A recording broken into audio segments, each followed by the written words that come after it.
So the PIC has these special memory locations called special function registers, and their bits are tied directly to hardware.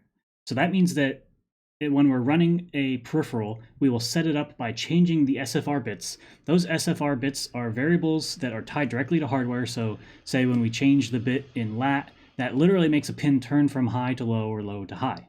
So by changing that variable, we are actually changing the world. There are a variety of ways to change the bits inside of the special function registers. So let's review the different possibilities that you have.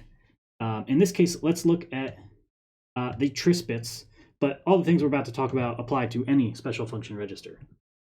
So when we want to use a pin as an input or an output, first we have to, and then turn it on or off, we have to specify should that bit be an input or output. So that's what the tris register is for. And specifically, there are lots of different ports on our PIC with different names. So the pins that start with F are represented here. We have F0, F1, F3, F4, and F5. The special function register itself is 32 bits wide, so we could have had 32 F pins on the PIC, but the designers only gave us these specific pins, and for some reason they even left like one out, so it's not even sequential. So F0, 1, 3, 4, and 5. Given any other special function register you want to change, here's the first thing you want to do. You want to go to the datasheet, look up that special function register, see what the names of the bits are. Occasionally, you'll also have a bit field that might be 2 or 3 bits wide because it could take values that aren't just 0 or 1. It could actually take, 1, 2, 3, 4, 5, 6, 7, whatever. So let's practice manipulating the tris-F register to turn on some different pins.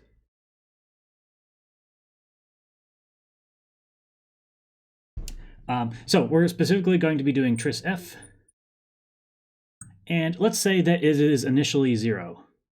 I don't know. Somebody made tris F0. So all of the bits are 0. That means all of the pins in F are going to be outputs, because when a bit is a 0 in tris, the pin is an output pin. So let's change some of the pins to be an input pin. So let's do F3 is an input. That's our goal. One way we could do that is that we could say that tris-F equals, and in binary, we could specify all 32 bits. So we don't have to do, let's pretend we don't want to do all of them, because I don't want to write 32 ones and zeros here. But let's say we want F4 is going to be an output, F3 is input, F2, F1, and F0. That is a way of hard coding every single bit in tris to say which pins are 1s and 0s, inputs and outputs. So all the leading from bits 31 down to this bit are 0s. Here we've hard coded every single pin. We've made F3 an input pin, all the rest are output pins. A little dangerous, because what if on a previous line of code or a previous function that we didn't write and somebody else manipulated F, we could have undone anything that previously happened to tris-F. Also, writing in binary is a little error prone, because what if I could very easily miss a 0 here, shift everything down, and accidentally try to change F4 or F2. So that's why sometimes we'll see this written in hex instead, because just all the 1s and 0s, especially for bigger SFRs, is a little dangerous. So instead we would write 0x and then whatever this hex number is. So you can do this. You could just hard code in tris-F equals 0b whatever, or 0x whatever, or you can even change it into decimal and write that number in. A little more clear in binary which bits you're changing. A little less clear in hex, but less error prone to type. I don't know you'd ever write these in decimal. Doesn't make sense at all to do that. Okay, so this is a little dangerous because it's error prone in typing and we're undoing everything else. What's another way to do it? We could also say tris-F equals, well, let's say we wanted to make one specific bit a 1. But I didn't want to make bit 0 1. This would make bit 0 1. I wanted to make bit 3 a 1. So then I could left shift it by 3. So this is just like this, but I have less error prone because I basically said I want a 1 to go in bit 3, just like I put a 1 in bit 3. So sometimes we'll use this because it's a little less error prone. It's more clear that I'm trying to change bit 3. You won't do that with hexadecimal, you'd only do it in binary. Another way to do this, we could say tris-F equals. Now, the problem with doing these two versions is that we overwrote every single bit in tris. How can we somehow manipulate a bit in tris without accidentally overwriting stuff we didn't mean to overwrite? Well, we can make trisf equal to trisf. So let's take all the original bits and let's manipulate them and put them back. Hopefully we only manipulate the ones we want to change. So if we said trisf equals trisf ORed with the number 0, b, 1, so bit 3, bit 2, bit 1, bit 0. So when you OR something with a 0, it keeps its original value. When you OR something with a 1, it makes that bit a 1, regardless of if it was already a 1, stays a 1. If it wasn't a 1, make it a 1. So here's a safe way to manipulate all the bits within trisf without accidentally overwriting the previous bits. But this only makes them a 1. If we wanted to make that bit a 0, so instead we could say trisf, well, how do we make a bit a 0? We would have to AND it, right? So if you AND, so ampersand, trisf with a 0, regardless of whether it's a 1 or 0, that is going to become a 0. So we would say trisf equals, okay, 0, b, 32, bit 31, 30, 39, 38, 37, 36. Okay, all the ones down to, specifically, let's make bit 3 a 0, bit 2, bit 1, bit 0. So when you AND something with a 1, it stays a 1 if it was a 1, it stays a 0 if it was a 0. But if you AND something with a 0, if it was a 0, it becomes a 0. If it was a 1, it becomes a 0. So this is make something 1. This is make a bit 0. So these are the safe ways to say force a bit to 1 without changing anything else, force a bit to 0, and not change anything else. When we make a bit a 1, we call that setting the bit. When we make a bit a 0, we call it clearing the bit. So that's usually the language involved.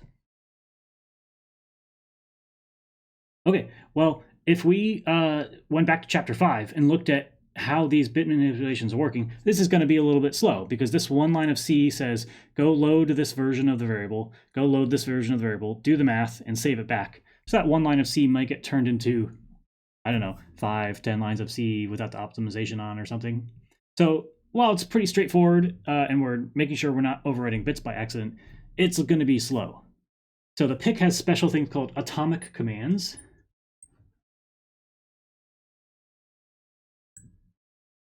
Basically the same thing as saying trisf OR and trisf AND, but they are guaranteed to happen in one clock cycle. And other microcontrollers from other manufacturers often offer some version of atomic commands. But this is a nice feature of a PIC, kind of like, let's make things happen at 80 million times a second. Okay, the atomic commands we've seen before, but they are set, clear, and inv. So for instance, if we wanted to run this command, make bit 3 of trisf a 1, we would say trisf set equals, and then we put a 1 at the location that we want to make a 1. So we'd say 0 b bit 3 2 1 0. Bit 3 is the one I want to make a 1. If I wanted to force bit 3 to be a 0, I could say trisf clear equals 0 b, and now I still put a 1 at the location I want to force to become a 0. So this is force only bit 3 to be 1, force bit only bit 3 to be a 0. And then we also have trisf inv, which says I don't know the value of bit 3, whatever it is, invert it, make it the opposite of whatever it is. So that could be a 1 clock cycle invert if you wanted to like blink a pin or something. Notice here, for all of these, I've only been manipulating one specific bit. We could do all of these where we change lots of 1s and 0s within these numbers to manipulate lots of bits simultaneously. And for the atomics, those would all happen in 1 clock cycle. So I could actually play around with all 32 bits inside a special function register in 1 clock cycle at 80 megahertz. So that could be very fast manipulation. Finally, the PIC by including xc.h includes rpic 32 795f512h.h and includes new names or really structures for all of our special function registers. So trisf has a register called trisf bits. And if we go look at the trisf bits structure inside of the H file for our pic, we would say that trisf bits also has a tris f3 bit field within it. And we could say trisf bits.trisf3 equals 1. Or we could say trisf bits.trisf3 equals 0. This has the same exact effect of doing one of these guys. So if we were to look at the disassembly of this versus this, that would be pretty much the same. But this is going to be a couple extra lines slower because the C code into assembly has to decompose the structure, figure out which bit it is, do the shifting, do the writing. So this is normally almost always how we're going to be manipulating our bits because it's so easy. You know which bit because usually the bit field has the name of the bits inside of that SFR you're trying to manipulate. So this is like 99% of the time we're doing this. Every once in a while we might do some of these because they're super fast. So this is very clear, easy to write, easy to read, but slightly slow. When we care about speed, we'll go back and look up the position of the bit and use the set clear inv. Note that I wrote 0b1000 here. We could also have done it in this version here by shifting to make it a little more clear. This kind of stuff though, writing the exact value for tris out, a little dangerous. We won't really do that. Anding and oring them, that's what you would do if you didn't have atomic commands available to you, but all of the SFRs on the PIC have atomic commands. So we don't really do that either. These are good for asking you questions about, do you understand how the bits work?